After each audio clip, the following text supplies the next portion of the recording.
Hello, friends. Alrighty, so now that you guys have done your flash draft, done your emotional timeline, and you've taken some of those moments and some of those feelings that you had, and you put that into your flash draft, now that you have a rough draft, we're going to work on amping up your rough draft. So the phrase amp up comes from a literal amp, which is the picture you guys see on your mini lesson page today. This is a scene from, from Back to the Future. It's the very beginning. So if you amp something up, you turn up the volume, you crank it up, you make it way cooler and better than it was before. And so that's what we're going to do with your current draft. Now that you've worked on adding emotions, we're going to have you guys choose what you would like to do to improve your current rough draft. So when you get to the next page, not just yet, but when you click on the next page today for student work, for Amp It Up, if you look down at this, I want you guys to think of this like a menu.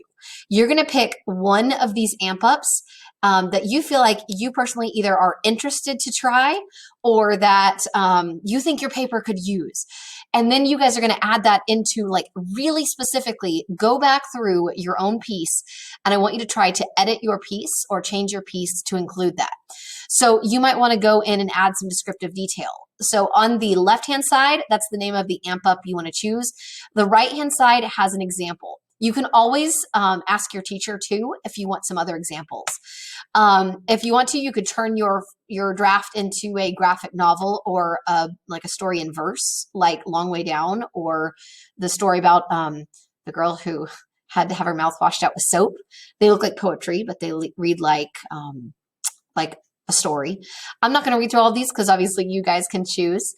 But I think some of the most fun ones that my students have enjoyed in the past are changing the way they talk, like talking to the reader like you're having a conversation, adding in descriptions of the five senses, not just what you see, but what you smell and hear and taste and feel, adding in humor even when things are serious, and take a risk. Write about something that makes you feel vulnerable. So even if it takes you to a place that's uncomfortable, go for it. Just try it out. So anyway, here's some examples. I want you guys to pick just one of these, two if you're feeling brave, and really focus today on going back into your draft and look for very specific ways that you can make this happen. If you guys need any help, that is literally what your teachers are for right now. We want to do writing conferences with you guys, and they're sort of on demand right now. So if you say, hey, I'm interested in doing this, how would I do this? We'll help you out. We'll get you there. Just let us know. All right, guys, have some fun with this. The pressure is off.